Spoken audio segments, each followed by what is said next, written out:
السلام علیکم ورحمۃ اللہ وبرکاتہ. کیسے ہیں آپ سارے کے سارے؟ بڑے دنوں کے بعد ملاقات ہو رہی ہے، مگر چلیے صاحب، دیر آیت درست آیت پروگرام میں آپ تمام کو خوش آمدید. ہمارے مظفر آل دا وے ان ٹورنٹو، ہماری ویب سائٹ ہے www.eawaz.com. ضرور وزٹ کیجیے گا، آپ کو ٹورنٹو کی تازہ ترین نیوز ملیں گی، اور یہ کوئی کٹ اینڈ پیسٹ والی نیوز نہیں ہے. ہمارے یہاں کے ڈفرینٹ ڈپارٹمنٹس جو ہم نیوز دیتے ہیں اس کو پھر ہم یہیں تیار کرتے ہیں. اس میں اردو سیکشن بھی ہے جس کو پاکستان سے تیار کیا جاتا ہے، اردو نیوز کے لیے، لیٹسٹ نیوز کے لیے اور بریکنگ نیوز کے لیے. ہمارا فیس بک پیج جو ہے ای آواز ٹی وی کے نام سے ہے. اگر آپ یوٹیوب پہ گوگل کریں تو یوٹیوب پہ ہم ای آواز ٹی وی کینیڈا کے نام سے ہیں. جو آج کا پروگرام، جس میں بڑے دنوں کے بعد ظاہر باقی پروگرامز تو روٹین میں چلتے رہے، مگر یہ جو پروگرام جناب سمیع اللہ ملک صاحب، ڈاکٹر سمیع اللہ ملک صاحب کے ساتھ ہارٹ ٹاک ود سمیع اللہ ملک، درمیان میں تقریباً اچھے لمبے گیپ کے بعد آج آپ کی خدمت پہ حاضر ہوئے ہیں. آپ تمام کو خوش آمدید کہنا چاہتے ہیں. آج بھی حسب سابق آج کے دن کی بات ہوگی، انٹرنیشنل تھوڑی سی پالیٹکس کی بات ہوگی، کیونکہ جیسا I want to get out کہ پاکستان کی ہی صرف بات نہ کی جائے، باہر کی دنیا اور باہر کے حالات جو ہیں وہ کس طرح سے اثر انداز ہو رہے ہیں ہمارے اوپر، تھوڑی اس کی بھی بات کی جائے. آپ لوگوں کے فیڈ بیک کے لیے ہمیشہ منتظر ہوا کرتے ہیں. ہمارے ساتھ جناب ڈاکٹر سمیع اللہ ملک صاحب ہوا کرتے ہیں آل دا وے فرام انگلینڈ، اور آپ bitter-truth.uk ان کی ویب سائٹ ہے، وہاں آ کے ان کے کالمز کو پڑھتے ہیں، آپ ان کی ویڈیوز کو دیکھتے ہیں، ڈفرینٹ جگہوں پہ جو آپ پروگرام کرتے ہیں ان کے بارے میں انفارمیشن حاصل کرتے ہیں. ڈاکٹر صاحب السلام علیکم، کیسے ہیں آپ؟ جی وعلیکم السلام ورحمۃ اللہ وبرکاتہ. حیاک اللہ وبارک اللہ فیک. بہت شکریہ سر آپ کا، اور آپ کے لمبے ٹرپ کے بعد آج آپ سے ملاقات ہو رہی ہے.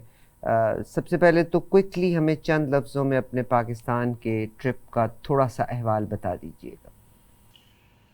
الحمدللہ والصلاۃ والسلام علی رسول اللہ خاتم النبیین، اما بعد. اعوذ باللہ السمیع العلیم من الشیطان الرجیم، بسم اللہ الرحمن الرحیم. ان اللہ یامرکم ان تؤدوا الامانات الی اہلها واذا حکمتم بین الناس ان تحکموا بالعدل ان اللہ نعم ما یعظکم به ان اللہ کان سمیعا بصیرا. صدق اللہ العلی العظیم. رب اشرح لي صدري ويسر لي امري واحلل عقدة من لساني يفقهوا قولي. ربنا تقبل منا انك انت السميع العليم. آمين یا رب العالمین. کروڑوں حمد و ثنا رب تعالیٰ کے لیے اور کروڑوں درود خاتم النبیین صلی اللہ علیہ وسلم کی ذات اقدس پر. جو میں نے ابھی آیت پڑھی، اس کا معنی ہے کہ بے شک اللہ تمہیں حکم دیتا ہے کہ امانت والوں کی امانتیں انہیں پہنچاؤ، اور جب لوگوں کا فیصلہ کرو تو عدل و انصاف سے فیصلہ کرو. یقین وہ بہتر چیز ہے جس کی نصیحت تمہیں اللہ کر رہا ہے. بے شک اللہ سنتا اور دیکھتا ہے. بہن بہت شکریہ، اللہ تعالیٰ آپ کو جزائے خیر دے. دراصل اپنے واقعی 6 ہفتے کے بعد ہم یہ پروگرام آپ کے ساتھ براہ راست آپ کے ساتھ ہو رہا ہے، لیکن آپ نے پاکستان کے پروگرام کے بارے میں جو مجھ سے پوچھا ہے وہ تو سارے پروگرام آپ ہی نے کرنے تھے. میں تو یعنی بطور آپ کے ساتھ سر روزگار آپ پہنچ گئے، مگر اب آپ اپنے الفاظ میں کوئکلی ہمیں وہاں کی صورتحال بتائیں کہ آپ کتنے مطمئن ہیں اور جی کیا آپ نے میں پایا. یہ بتانا چاہتا ہوں، یہ بھی بتانا چاہتا ہوں آپ کی طرف سے کہ کچھ ناگزیر وجوہات کی بنا پہ آپ نہیں جا سکی.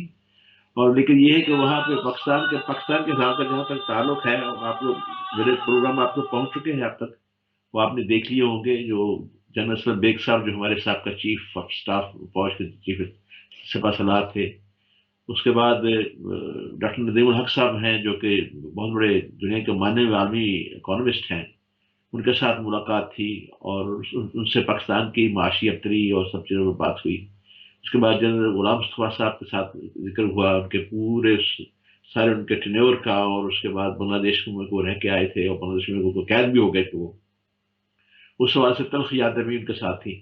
لیکن جو 3 چیزیں جو میں بڑی تلخ ان کا ذکر کرنے لگا وہ یہ ہے کہ پہلی بات تو یہ ہے کہ ہم نے جو تینوں جو سارے انٹرویو کیے، ان کا جو سم اپ ہے وہ اگر میں ایک فکر میں کہوں یہ ہے کہ ہم وہ قوم ہے کہ ہم نے غلطیوں سے کچھ نہیں سیکھا، بلکہ بجائے سیکھنے کے اور ہم ورسٹ ہو گئے. یعنی پاکستان جو کہ 47 میں بنا، سن 71 میں آپ یہ دیکھیے کہ صرف 24 سال کے بعد ہم نے اسے 2 لخت کر دیا. اس کی بڑی تلخ یادیں، کیونکہ جنرل اسلم بیگ بھی اس پاکستان رہے تھے، انہوں نے بھی اپنے پروگرام میں یہ بتایا کہ کس طرح انہوں نے باقاعدہ طور پہ جنرل نیازی کو یہ لکھ کے خط دیا کہ بھائی آپ، ہم نے اپنا کام کر دیا ہے، اب آپ سول حکومت جو ہے سول لوگوں کے حوالے کر دی جائے. لیکن انہوں نے بجائے ان کی بات ماننے کے انہیں سزا کے طور پہ بالکل دفتر میں بٹھا دیا، پھر ان کا تبادلہ پاکستان میں کر دیا گیا. اور یہی بات جنرل اسلم بیگ صاحب نے کی. جنرل اسلم بیگ صاحب نے تھوڑا سا اس بات سے اور زیادہ واضح کیا، کیونکہ وہ وہاں رہ گئے تھے، بطور کپتان تھے. انہوں نے کہا کہ کس طرح، انہوں نے یہ کہا کہ ہمیں جدا کیا گیا ہے، ہم جدا ہوئے نہیں، بلکہ انہوں نے اپنے جو بڑا دکھی ایک واقعہ جو بتایا کہ ایک دفعہ ہم جو کہ بلکہ قید بھی ہو گئے تھے، تو دیکھا ہم نے کہ بنگلہ دیش کے جو لوگ تھے اس وقت بنگلہ دیش بن گئے تھے، پہلے تو ایسٹ پاکستان کے لوگ تھے، لڑکیاں لڑکے. تو جب انہوں نے مجھے یونیفارم میں دیکھا تو میرے ارد گرد آ کے انہوں نے رونا شروع کر دیا. انہوں نے کہا وہ یہ کیا، ہم یہ نہیں چاہتے تھے جو ہو گیا ہے. وہ رو رہے تھے اور کہتے مجھ سے کہہ رہے تھے کہ ہم یہ نہیں چاہتے تھے جو ہو گیا ہے.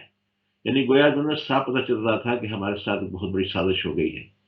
اب مسئلہ یہ ہے کہ کیا اس سازش کے بعد ہم نے پاکستان جن حالات میں دو ٹکڑے ہوا، اس کی وجہ صرف یہ تھی کہ ہم نے انتخاب کے بعد حکومت سول حکومت کو سول لوگوں کے حوالے نہیں کی. سب سے بڑا قصور تو یہ ہے کہ ہم نے فوج کو باقاعدہ طور پہ یعنی اسے رکھا، فوج نے اپنا نظام چلانے کی کوشش کی اور نے دیکھا وہ ناکام ہو گئے اور وہ دو رخت ہو گیا.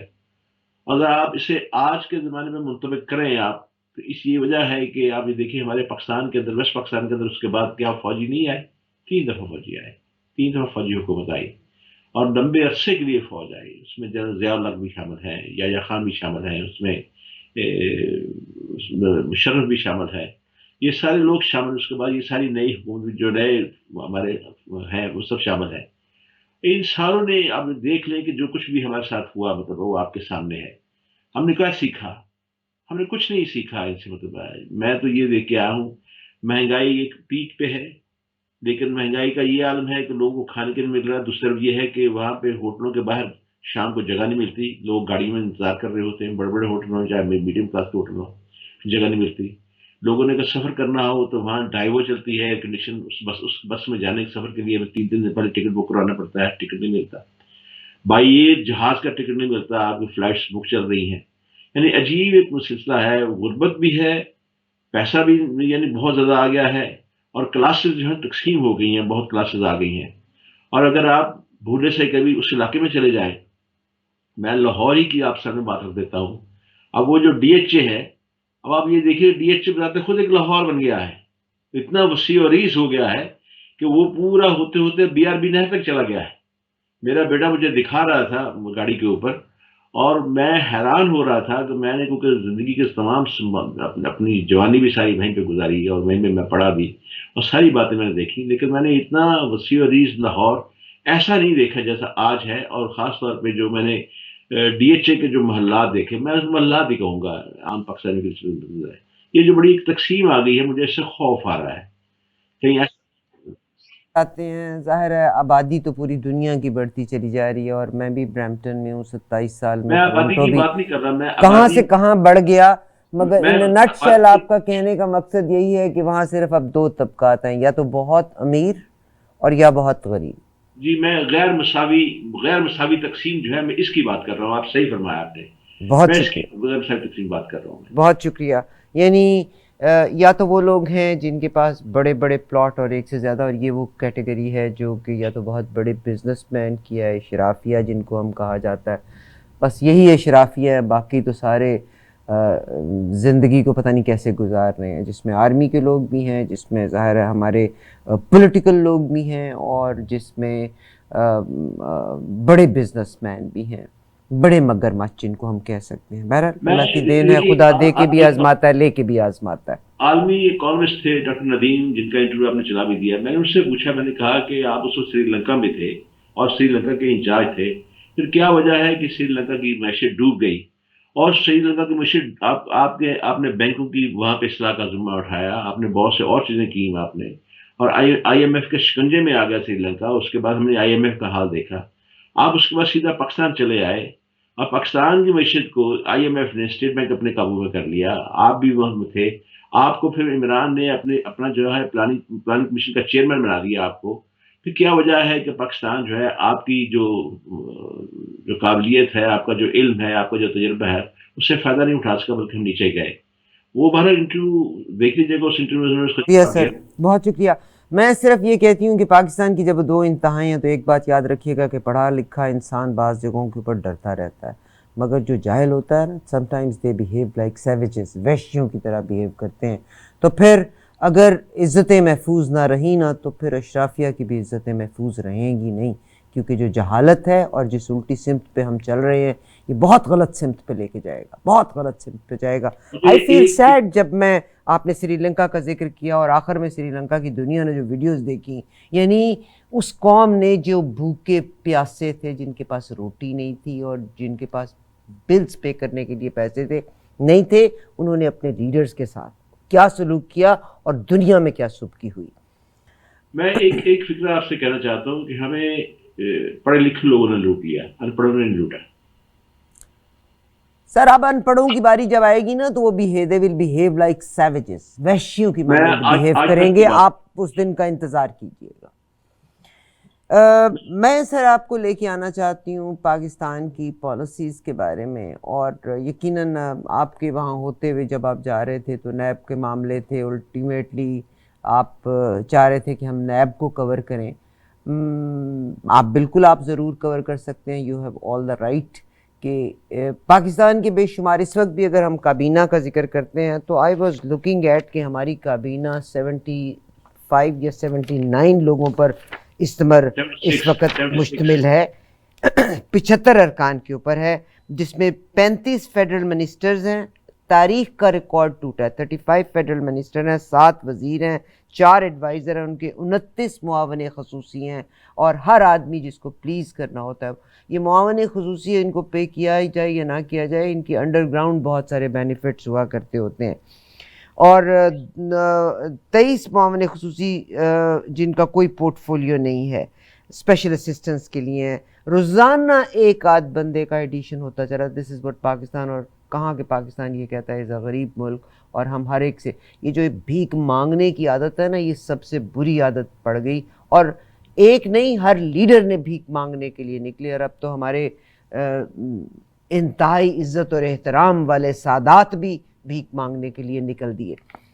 میرا جو آپ سے یہاں پر سوال میں کرنا چاہ رہی تھی، آپ بالکل نیب کو کور کرنا چاہتے تھے. نیب کبھی بھی ایسا ادارہ نہیں تھا جو اپنی کوالیفیکیشن کے اوپر جس کی اپوائنٹمنٹ ہوئی ہو، چاہے وہ الیکشن کمیشن ہے، چاہے وہ نیب ہے، چاہے اور بڑی پوزیشن ہے. اور چند بڑی پوزیشنز کو تو آئی فیل ashamed کہ میں جب یہ کہتی ہوں، اور انٹرنیشنل نیوز پیپرز اس کو کور کرتے ہیں کہ وہ پوزیشن بھی پولیٹیکلی اسائنڈ ہوتی ہیں. اگر ظاہر ہے پرائم منسٹر کے پاس آپشن ہے کہ وہ اپوائنٹ کر سکتا ہے، مگر اس چیز کو اتنا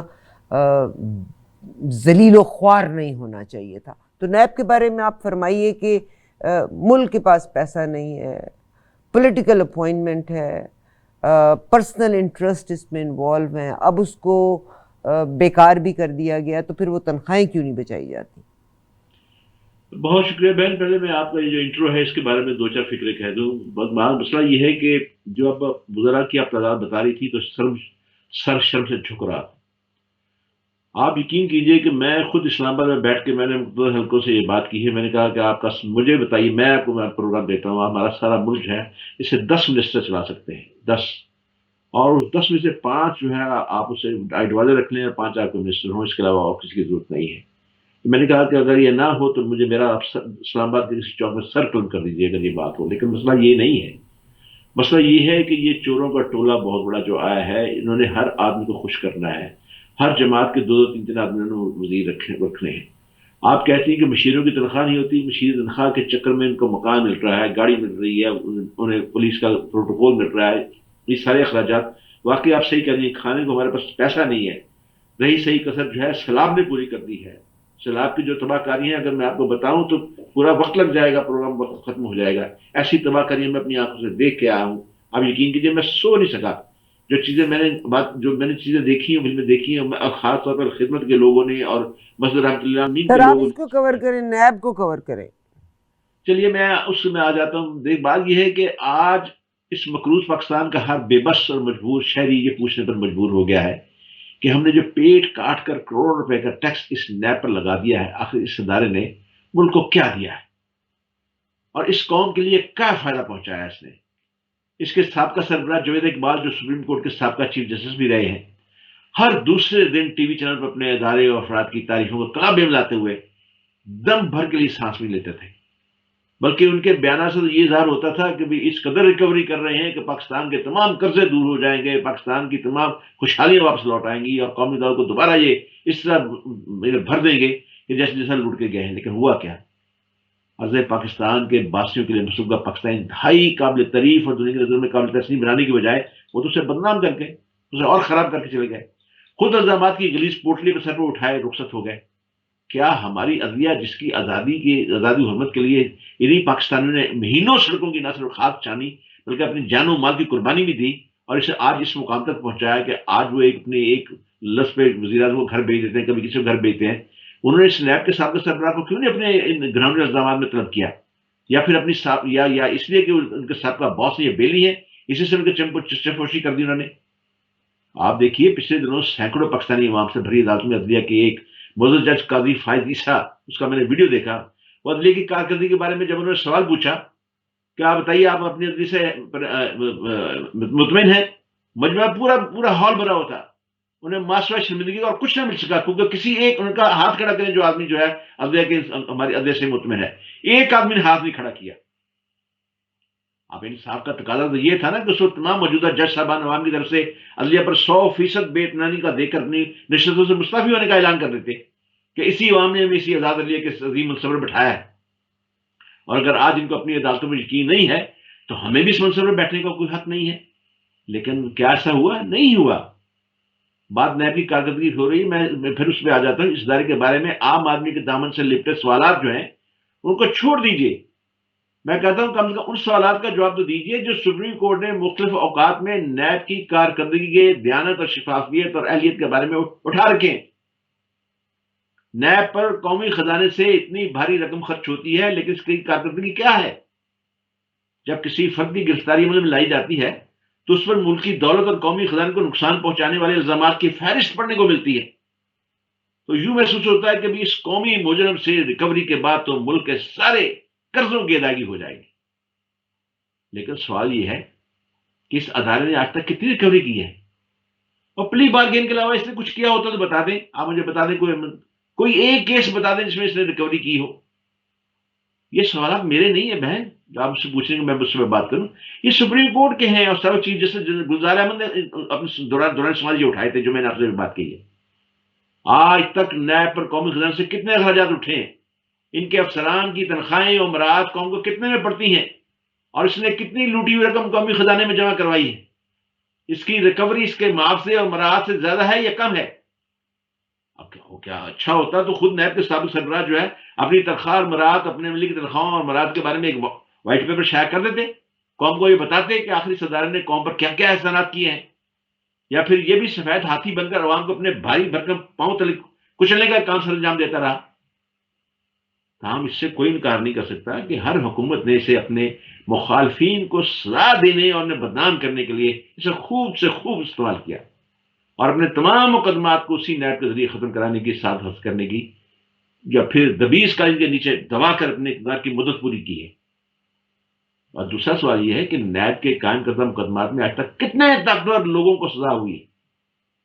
کیا وجہ ہے کہ شہرت بھی نیب کے مقدمات کو ملتی ہے؟ میڈیا پر زیادہ شور بھی انہیں کے مقدمات کا ہوتا ہے، قومی اسمبلی قومی اور سیاسی بیانہ بھی انہیں مقدمات کے گرد گھومتا ہے، لیکن سزا تو نہیں ہو پاتی۔ نیب کا معاملہ یہ اہلیت کا ہو، یاد رہے کہ نیت، اہلیت اور خلوص کا سوال میں نہیں اٹھا رہا، یہ سوال بھی سپریم کورٹ کے جسٹس مقبول باقر صاحب نے اٹھایا تھا۔ اب تیسرا سوال یہ ہے کہ نیب کا وہ قانون جس کے تحت یہ ادارہ قائم ہوا ہمارے آئین سے کس حد تک مطابقت رکھتا ہے، کس حد تک لگا کھاتا ہے، کس حد تک متصادم ہے؟ یہ الزام کی بنیاد پر ایک آدمی کو اٹھا لینا، اس کو ضمانت کا حق بھی نہ دینا، کہ آئین کی نظر میں درست قانون سازی ہے یہ؟ جس فرد کو ان تمام مبینہ جرائم کا ذمہ دار سمجھ کو اٹھایا جاتا ہے، مہینوں نہیں بلکہ برسوں سے جیل کی صحبتوں سے گزارنے کے بعد کچھ ثابت نہ ہونے کے بعد سے جیل سے رہائی صرف اس صورت میں ملتی ہے کہ وہ اس ادارے کو تحریری طور پر یہ قرار نامہ لکھ کر دے، کوئی اس ادارے کی اس زیادتی پر کسی عدالت کا دروازہ نہیں کھٹکھٹائے گا، چاہے اسے ساری مدت میں اس کا سارا کاروبار، اس کا خاندانی نظام اور اس کی عزت سب بڑے سے مکمل تباہ ہو جائے۔ یہ سوال بھی میرا نہیں ہے میری بہن، یہ بھی ہمارے جو سابق چیف جسٹس افتخار چودھری ان کا ہے، انہوں نے یہ استفسار کیا تھا اسد یار ولی کے کیس میں سپریم کورٹ کے اندر مطلب۔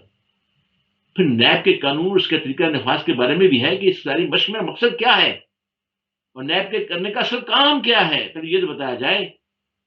کرپٹ اور بدعنوان عناصر کے خلاف کارروائی کرنا یا سیاسی انجینئرنگ کرنا، سیاسی مخالفین کے بازو میں روڑنا، سیاسی وفاداریاں تبدیل کرانا اور سیاسی جماعتوں کو توڑنا اور بونوں کو چن چن کر جمع کرنا، ان کی سرپرستی کرنا، انہیں اقدار میں لانا، ان قوانین ان کے اطلاق سے نیب نے قانون کی حکمرانی کو مستحکم کیا ہے یا معاشرے میں افراتفری پیدا کی ہے؟ یہ سوال بھی میرا نہیں، سپریم کورٹ کا ہے۔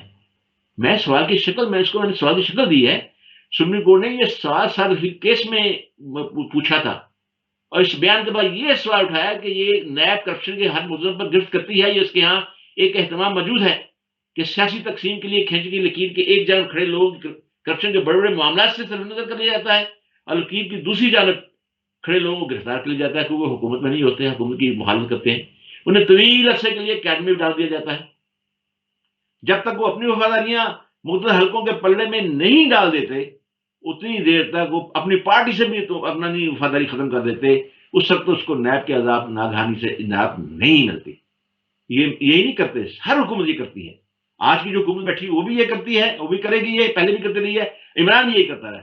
بعض کا تو خود ان کی اپنی فیملی کے افراد ان کو اس بات میں مجبور کرتے ہیں یا جان چھڑانے کے لیے نیب کے سامنے دستبردار ہو جائے اور کوئی چارہ کار نہیں ہمارے پاس۔ پھر آپ اس نیب کے حصے میں یونیورسٹی کے وائس چانسلر اور دیگر اساتذہ کے ساتھ بھی ناروا سلوک، یہ بھی سیاہ کارنامے اس نیب کے پاس ہیں، آپ کو یاد ہونا چاہیے۔ استاد تھے، ان کو پکڑا گیا، پھر بعد میں چھوڑا گیا۔ کہیں آپ یہ نہ سمجھیں کہ سوال میں اٹھا رہا ہوں، یہ سوال بھی سپریم کورٹ کا ہے۔ پھر نیب کے قیادی کے حلقات سے متعلق جو میں آپ سے پوچھنا چاہتا ہوں، برطانوی جو نو وادی تھی اس کے دوران بنائی گئی قوانین میں کسی شخص کو گرفتار کرنے کے لیے جسمانی ریمانڈ کی جو کل مدت تھی 15 دن کی ہوتی تھی، 2 ہفتے کی، لیکن نیب نے تو اپنے قانون میں یہ مدت 90 دن تک بڑھا دی ہے۔ یہ ترمیم سے پہلے کی بات ہے، یعنی نیب کو کسی کو بھی گرفتار کر لیتی ہے اور شخص محض الزام پر 90 دن کے لیے اپنی آزادیوں سے محروم ہو جاتا ہے، ضمانت کا حق تو دستیاب نہیں۔ یہ حق بھی اعلیٰ عدالتوں نے آئینی درخواست پر ایک متبادل کی صورت میں دے دیا ہے۔ نیب گرفتار پہلے کر لیتی ہے، ریفرنس کا عمل بعد میں شروع ہوتا ہے۔ یہ بھی ہوتا ہے کہ نیب لوگوں کو گرفتار کر کے بھول جاتی ہے، جیسے صدیق الفاروق کے مقدمے میں پراسیکیوٹر جنرل فاروق اعظم نے نہیں یہ بات عدالتوں کو بتائی تھی، اور جی ہم نے صدیق الفاروق کو ڈم کیا، ہم انہیں بھول گئے۔ اب سوال یہ ہے کہ ریفرنس سے پہلے گرفتاری کی کیا جلدی ہوتی ہے؟ ریفرنس سے پہلے لوگوں سے ان کی آزادی کیوں چھین لی جاتی ہے؟ یہ سوال بھی میرا نہیں میری بہن، یہ بھی سپریم کورٹ کے جسٹس مشر عالم صاحب نے کیا ہے جو سندھ کے جسٹس ہیں۔ پھر نیب کی ابتدائی پھرتیوں اور بعد کی تاخیر سے متعلق ہے جو سوال، گرفتاری تو یہ فوری کر لیتی ہے، اس کے بعد اس کا کام بڑی سست روی کا شکار ہو جاتا ہے۔ نیب کے مقدمہ میں اتنی تاخیر کیوں ہوتی ہے بھلا؟ کیا یہ ضروری نہیں کہ نیب کسی فرد کو گرفتاری سے پہلے اس کے خلاف مقدمے کے تمام شواہد جمع کر کے اسے عدالت کے سامنے رکھے اور عدالت سے اس فرد کی سر گرفتاری آپ کیا باتیں کر رہے ہیں؟ ایک ادارہ جس کی پولیٹیکل اپوائنٹمنٹ ہی پولیٹیکل ہے، تو مطلب اس ادارے کی کیا فیم کیا ہے؟ میں آپ وہ یہ تو وہ کہتے ہیں نا قصے کو لمبا کرنے کے لیے اور تنخواہیں چلانے کے معاملات ہیں نا جن کو آپ ڈسکس کر آپ کے توسط سے قوم کو یہ بتانا چاہتا ہوں، یہ نیب کا ظالمانہ نظام ہم پہ جو لادا گیا ہے، سر کون ہے؟ پولیٹیکل انفلوئنس کے ساتھ ہی لوگ لائے جاتے ہیں نا، یہی حکومت کے لوگ ہیں۔ آپ دیکھتے چلے جائیں یہ جن لوگوں کو پڑھے لکھوں کو ان کی تعلیم اور قابلیت کے اوپر پوزیشن نہیں ملتی نا، کب تک برداشت کریں گے؟ there will be a time کہ یہ لوگ وہ سلوک کریں گے ان اشرافیہ کے ساتھ کہ دنیا یاد۔ and I feel sad کہ ہم اپنے بچوں کو کیا دے کے جا رہے ہیں۔ تو لب لباب اس کا بھی یہی نکلا کہ پولیٹیکل پوزیشنز ہوتی ہیں، آپ کے اپنوں کو انڈے ریوڑیاں مڑ مڑ اپنے آنوں جس سے فیور ہے۔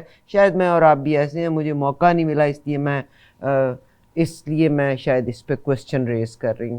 بہت شکریہ سمیم بھائی، ہمارا بریک کا وقت ہوا ہے، ٹائم گزرنے کا پتہ بھی نہیں چلتا اور اسی طرح انسان اپنی زندگی کو تمام کر لیتا ہے۔ میرا تو دل کرتا ہے ہر مرتے ہوئے پاکستانی پولیٹیشین سے اتنا سوال کروں کہ کوئی دل میں گلٹ ہے کہ نہیں ہے؟ مجھے موقع نہیں مل رہا کہ میں مجرد صاحب سے بھی جا کے سوال کروں کہ کوئی گلٹ ہے کہ نہیں ہے، کوئی غم اس میں ہے کہ نہیں، یہ دل زندہ ہے کہ مردہ ہے؟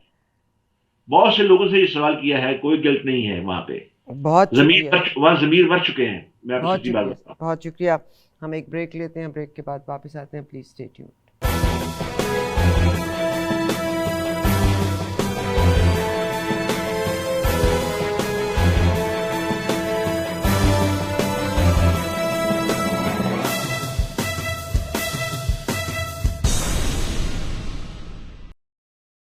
جی صاحب، ایک دفعہ پھر سے خوش آمدید کہنا چاہتی ہوں. اور ایک سے زیادہ سوال ہے. آج سمیع بھائی سے ملاقات بھی کافی عرصے کے بعد ہوئی ہے. انتہائی غیر مساوی تقسیم ہے، انتہائی غیر مساوی تقسیم ہے. پاکستان کے ہمارے چیف آف آرمی اسٹاف وہ گئے، امریکہ گئے. پاکستان میں بہت سے کریک ڈاؤن بھی ہوئے، اور یقیناً میں یہ کہتی ہوں کہ اوزار اور ہتھیار غلط لوگوں کے ہاتھ میں نہیں آنے چاہیے. مگر پاکستان میں ہم نے بڑی بار پروگرام بھی کیا، ویری ٹیلنٹڈ لوگ موجود ہیں. اور جب ٹیلنٹڈ لوگوں کو نہیں نہ ملے گا ان کا حق، تو پھر وہ یہی کچھ ہی ہوگا کہ وہ جوڑ توڑ کے ہر انسان کو وہاں لا کے ننگا کریں گے جہاں جو اس نے کبھی کیا بھی نہیں ہوگا. کوئی کلاسیفائڈ انفارمیشن رہ ہی نہیں جائے گی. کس لیے؟ یہ غیر مساوی نامساوی تقسیم کی وجہ سے ہوگا. At the end of the day you just watch. Husain Haqqani, a very talented person، 2008 سے لے کے 2011 تک، یعنی اپنی قابلیت کے اوپر نہیں بلکہ کیونکہ انہوں نے محترمہ کو سپورٹ کیا تھا. پیپل پہلے اسٹارٹیڈ وتھ نواز شریف کے ساتھ بڑے اچھے تعلقات تھے ان کے. اور انہوں نے تقریباً کچھ عرصہ 1980 سے لے کے 89 تک میرا خیال ہے صحافت کے میدان میں بھی رہے. یہ مشاہد صاحب بڑا خوبصورت انگریزی میں بات کرتے ہیں. پاکستان میں ہم ہر صحیح چیز کے اگینسٹ ہو جاتے ہیں، ویری ہو جاتے ہیں. ہم کہتے ہیں جی ولادیمیر پوتن بھی تو جی رشین میں بات کرتا ہے، اس کو اتنی اچھی انگریزی آتی ہے کہ کیا بتاؤں. مگر رشیا اپنا پوائنٹ آف ویو پروموٹ نہ کر سکا. انگریزی نہیں آتی تو کہاں پروموٹ کرے گا. CNN پوری دنیا کے بیچ میں ڈنکا بجا رہا ہے، ہر زبان میں بات کرتا ہے اور ہر ایک تک پہنچتا ہے. ہم کہتے ہیں جی انگریزی نہیں آنی چاہیے. حسین حقانی اپنی انگریزی کی دسترس پہ آپ دیکھیے کہاں سے کہاں تک پہنچے. پہلے ایز اے جرنلسٹ کام کیا، اس کے بعد نواز شریف صاحب کے ساتھ کام کیا، پھر آپ محترمہ بے نظیر کے ساتھ ہوئے، پھر 2008 سے لے کے 2011 کے درمیان زرداری صاحب اپنے یاروں کو بڑا اچھے طریقے سے مطلب ریوارڈ کرتے ہیں. ہی واز ایمبیسڈر ٹو امریکہ. اور یہ وہی دور تھا جس میں بلیک واٹر کا آپ کو پتہ ہوگا CIA نے جو اپنے ہیڈ کوارٹرز بنائے تھے پاکستان، کنٹینر کے کنٹینر پاکستان جاتے تھے. کوئی ادارہ ان کو دیکھ نہیں سکتا تھا کہ ان کنٹینرز پہ کیا ہیں. حسین حقانی، میں آج ہی دیکھ رہی تھی کہ وہ جس جگہ پہ ان کا ہے، ان کی بلکہ ایک ٹویٹ ہے جس کو میں آپ کے ساتھ شیئر بھی کرنا چاہتی ہوں. ان کی ٹویٹ اور دا پرنٹ انڈیا پہ ان کے آرٹیکلز آتے ہیں. پاکستان کے تو کس جگہ پہ نہیں آتے، واشنگٹن پوسٹ میں آتے ہیں. ان کا ہر آرٹیکل اگینسٹ پاکستان آرمی.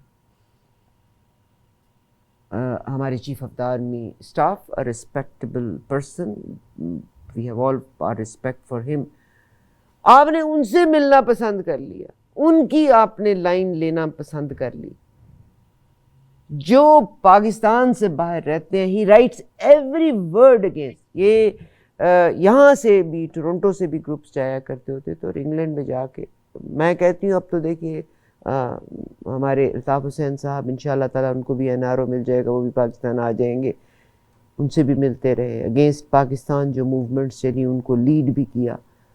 اور یہ جو ڈیلیگیشن ہے، he is working, is one of the think tank member in امریکہ.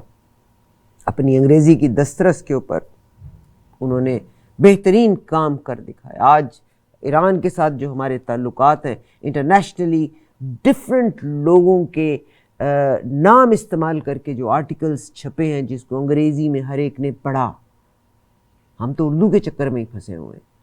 حسین حقانی صاحب سے بھی ملاقات ہوئی، کچھ اس کے بارے میں انفارمیشن ہے. مجھے افسوس یہ ہے کہ ایک شخص یا کچھ لوگ جو پاکستان کے اگینسٹ اور پاکستان کی آرمی کے اگینسٹ ہر جگہ پہ بولتے ہیں، آپ نے ان سے بھی ہاتھ ملانا پسند کیا. کچھ فرمانا چاہیں گے اس کے بارے میں آپ؟ بہت بات یہ ہے کہ میں حسین حقانی صاحب سے کو بہت پرانا جانتا ہوں، شاید کئی بہت پرانی بات، زمانے طالب علم کی بات کہہ لیجیے آپ تو غلط نہ ہوگا. دیکھیے دنیا کی 100 زبانوں میں اس کا جواب 4 نکلے گا، اور سیاہ کا مطلب بلیک کا مطلب سیاہ ہی ہوگا ہر زبان کے اندر. اگر انگریزی زبان میں اگر آدمی کہتے ہیں انگریزی زبان میں اس نے کچھ کہہ دیا تو بہت عمدہ ہو گیا، بڑا اچھا ہوگا، یہ بات درست نہ ہوگی. آپ یہی دیکھ لیں کہ اس شخص کا ایک پارٹی کو چھوڑ کے شدید دوسری مخالف پارٹی کے اندر جمپ کر جانا، اس کے میں نے پتہ چل جاتا ہے کہ کتنا مخالف پرست آدمی یہ ہے حسین حقانی. کیا ہم اس کو اس بات کی اس لیے اس کو یعنی اس کی تحسین کریں کہ جیسے انگریزی آتی ہے، انگریزی بہت اچھی بولتا ہے؟ بالکل نہیں، قطعی طور پہ نہیں. سین یہ نہیں کر رہی آپ اپنی communication, you can communicate in the world. Husain Haqqani کے چہرے پہ پردہ اٹھانے دیجیے نا. نہیں میں جو آپ غلط سائڈ پہ لے گئے نا. میں یہ کہہ رہی ہوں a language to communicate with the world. to communicate. Pakistan تو وہی انگریزی اردو کے چکر کے بیچ میں ہم تو کسی عدالت میں انٹرنیشنل میں اپنا کیس پروو نہ کر سکے. دیکھیے بات یہ ہے کہ واقعی ہمیں چاہیے، ہمیں ایسے لوگ چاہیے جن کی ایبلٹی ہو کہ وہ دنیا کو اپنا معافی ضمیر بتا سکیں، انہیں بتا سکیں کہ پاکستان پہ جو مصائب آ رہے ہیں ان کی وجوہات کیا ہیں. یہ اس میں کوئی حرج نہیں ہونا چاہیے، اس میں ایسے لوگ ہونے چاہیے ہمارے پاس. لیکن حسین حقانی ہی کیوں؟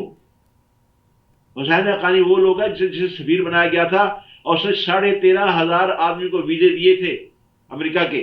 سر میں نے یہی تو آپ کو بلیک واٹر کا جب ذکر کیا، یہ اسی زمرے میں ہی آتا ہے. وہ ایک جس نے پاکستان میں بندے کو بھی پھٹر مار دیا تھا اور اس کے بعد یہاں آ گیا تھا. بالکل ٹھیک ہے، یہ سارے انہی کے دور میں آئے تھے. مگر میرا سوال جو اس وقت ہے نا، ہم سوال سے نہیں ہٹیں گے. وہ شخص جو انٹرنیشنل پیپرز میں کمیونیکیٹ کرتا ہے and rights against the Pakistan army, اور پاکستان چیف جو ہیں اگر ان سے ملتے ہیں تو کیا یہ صحیح ہے؟ نہیں بالکل نہیں. لیکن میں کہتا ہوں کہ بعض کا دیکھیے، اگر اس حوالے سے آپ شملہ میں گئے، وہاں بیٹھے نا آپ، جہاں تاشکند میں گئے وہاں ہندوستان کے ساتھ بیٹھے نا آپ. دشمن دیکھیے، جنگ جتنی مرضی سخت شدید کیوں نہ ہو، آپ بالآخر میز میں بیٹھنا پڑتا ہے. مقصود یہ ہے کہ ہم یہ دیکھیں کہ جس دشمن کے سامنے ہم بیٹھے ہیں اس کے ساتھ ہماری گفتگو کیا ہوئی ہے. مجھے بڑی شدید تکلیف ہے اگر میرا چیف جا کے حسین حقانی سے ملتا ہے یا اس کی باتیں سنتا ہے. ایک غدار پاکستان سے غدار جو کہ عدالت سے مفرور. سر میں غدار اس کو نہیں کہتی، ٹھیک ہے انہوں نے اپنے کام کے لیے کام کیا ہے. میں یہ اگر آرمی چیف میرا چیف اگر ان کو جا کے ملتا ہے تو آئی ڈونٹ سے ہم غدار. He works for India, that's okay. آپ کے یہ جو عدنان سمیع ہے، امبیسڈر کا بیٹا تھا، they lived good life, you know he prefer to live in Pakistan, in India. میں ٹھوکر مارتا ہوں پاکستان کی سٹیزنشپ. یہ اکا دکا وہ مثالیں ہیں جنہیں تاریخ خود ان کا حساب کر لے گی، ایسی کوئی بات نہیں ہے. ہمیں بظاہر اندر دیکھنا بات یہ ہے کہ جس کمی کی طرف آپ اشارہ کر رہی ہیں وہ واقعی اس کو دیکھنا چاہیے. واقعی روس کے پاس اگر کوئی انگریزی کا ایسا چینل بڑا ہوتا CNN کی طرح تو آپ یقین کیجئے وہ بھی آج تہذیب میں ہوتا. CNN کی طرف نہ ہوتا، آپ یقین کیجئے. RT ان کا دیکھیں انگریزی کا ہے نا، RT ان کا جو سر ابھی ریسنٹلی شروع کیا ہے، یہ بہت پرانا نہیں ہے، مگر وہاں بھی مار کھا لی نا. اس کا بھی گلا گھونٹ دیا نا، اس کا بھی گلا گھونٹ دیا ہے، مگر نہیں RT کا بھی گلا گھونٹ دیا گیا. مطلب ہے مسئلہ یہ ہے کہ ہمیں یہ دیکھنا ہے کہ ہم کہاں ناکام ہیں، ہم کس جگہ کون سی ہماری پالیسی غلط ہیں. ہمیں تو اس بات پہ غور کرنا ہے. آپ دیکھیں اب آئیے میں آپ تھوڑی سی 2 منٹ آپ سے میں لوں گا، زیادہ نہیں. اس بات کو تسلیم کرنے میں کوئی حرج نہیں ہے کہ مسئلہ کشمیر جو ہے اس کا پرامن تصویری خطے میں ترقی کی زبان بن سکتا ہے. تقریباً 75 برس سے یہ مسئلہ اس خطے کی سلامتی کے لیے آتش فشاں بنا ہوا ہے. اسی انسانی المی کی وجہ سے دونوں نیوکلیر پاور جو ہے ہر وقت جنگ کے دھار میں کھڑی رہتی ہے. اس قضیے کی وجہ سے دونوں ممالک میں ترقی کی بہت سی راہیں مسدود ہو چکی ہیں. اسی تنازع کی وجہ سے تعلیم، صحت اور سماجی ترقی ان 2 ممالک میں مفقود ہے. دہائیوں اس قضیے میں الجھنے کے بعد بھی کسی ملک کے ہاتھ کچھ نہیں آیا.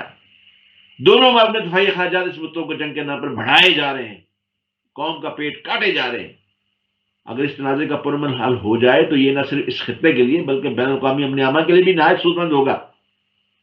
اس سے خطے میں امن ہوگا، ترقی ہوگی، سماجی بہبود کو خرچ کرنے کے لیے رقم بھی بچے گی. غربت کے مارے ان 2 ممالک کو اس حالے سے ہمیں کوشش کرنا ہوگی کہ اس حال میں کشمیریوں کی رائے کو بھی اہمیت دینا ہوگی. ایسا حل جو مزید اختلافات کا باعث نہ بنے، وہ ان ممالک کی سلامتی کو مخدوش کر دے گا. حل ایسا ہونا چاہیے کہ جس سے دونوں والد کے علاوہ کشمیریوں کی بھی حق تلفی نہ ہو.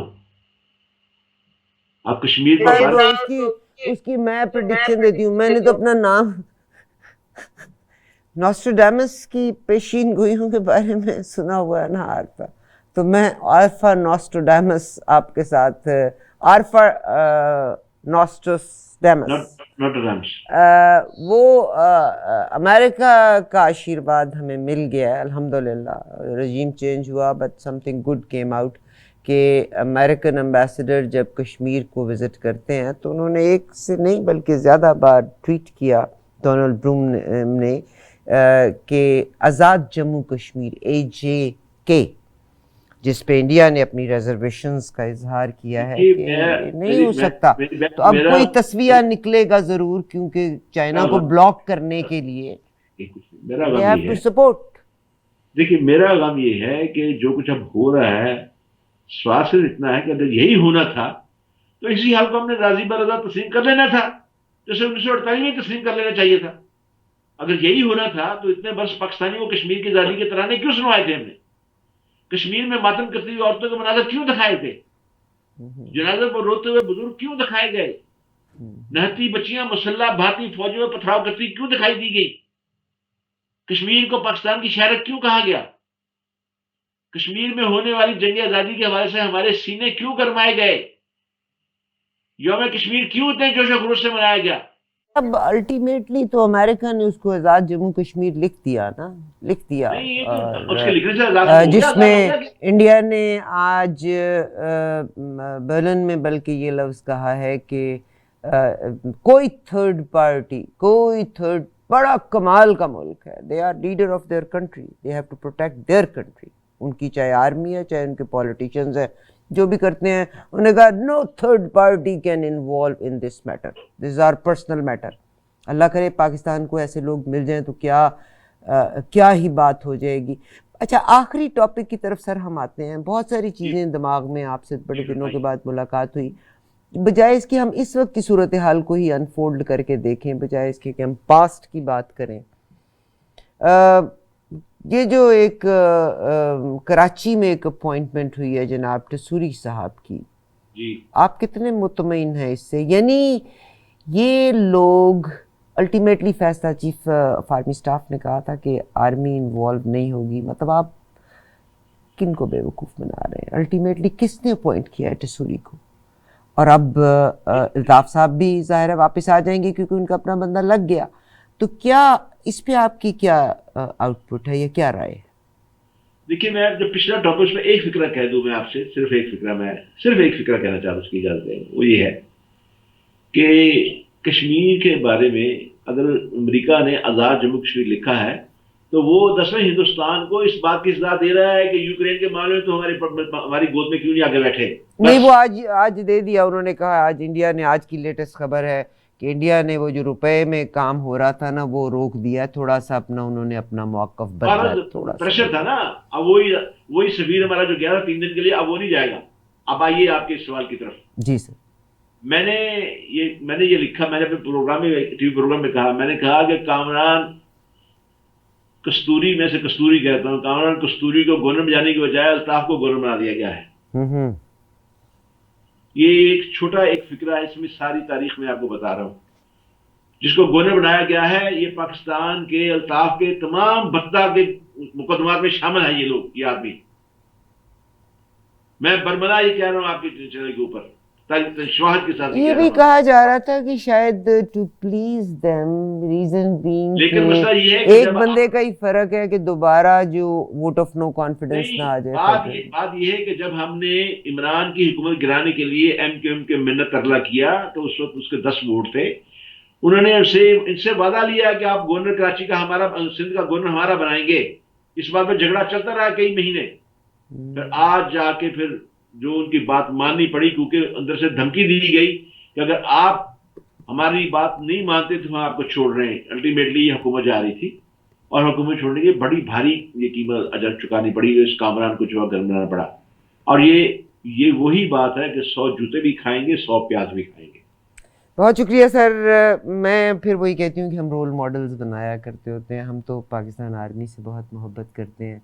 پاکستان کی آرمی سرحدوں کی حفاظت کے لیے ہے.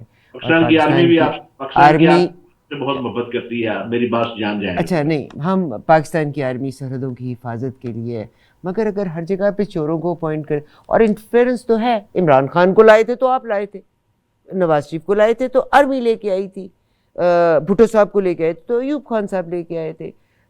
یہ گورنمنٹ چینج ہوئی ہے, چاہے جس کی وجہ سے بھی چینج ہوئی ہے, آپ ہی لے کے آئے ہیں. تو مگر اب سارے ہی چور لے آؤ گے تو بھائی جان پھر تو مجھے وہ لطیفہ یاد آ گیا.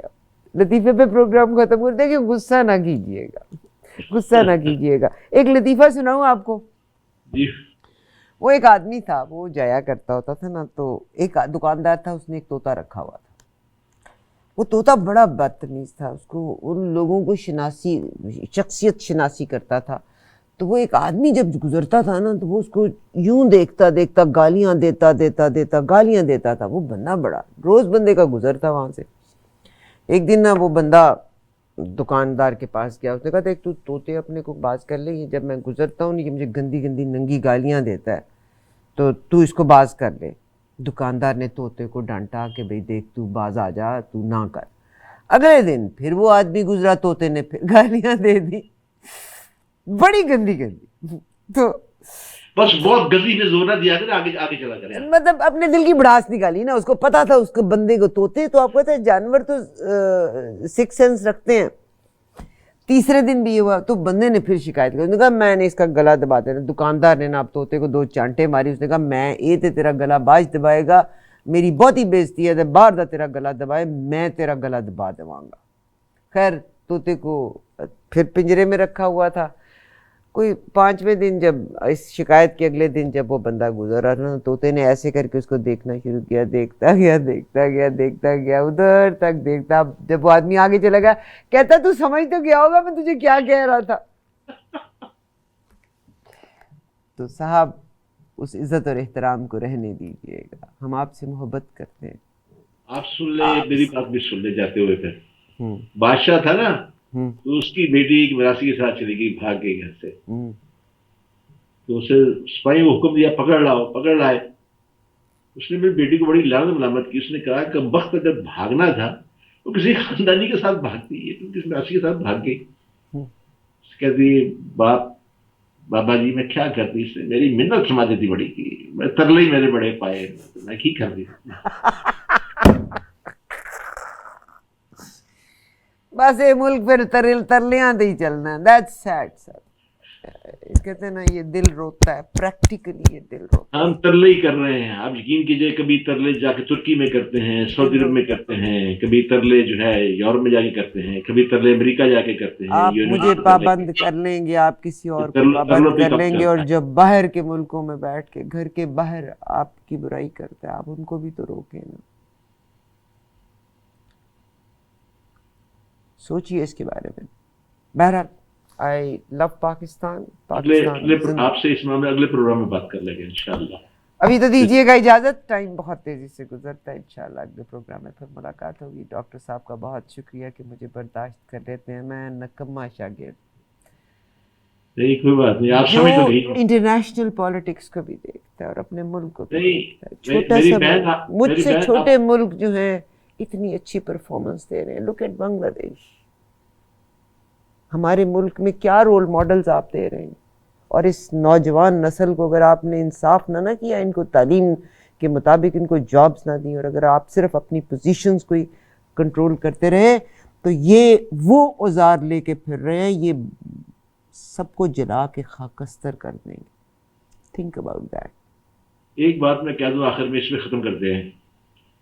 یہ کہیں وہ تو سمجھ جاؤ, سمجھ لگا ہی ہوگا. اجازت دیجیے گا. اللہ حافظ.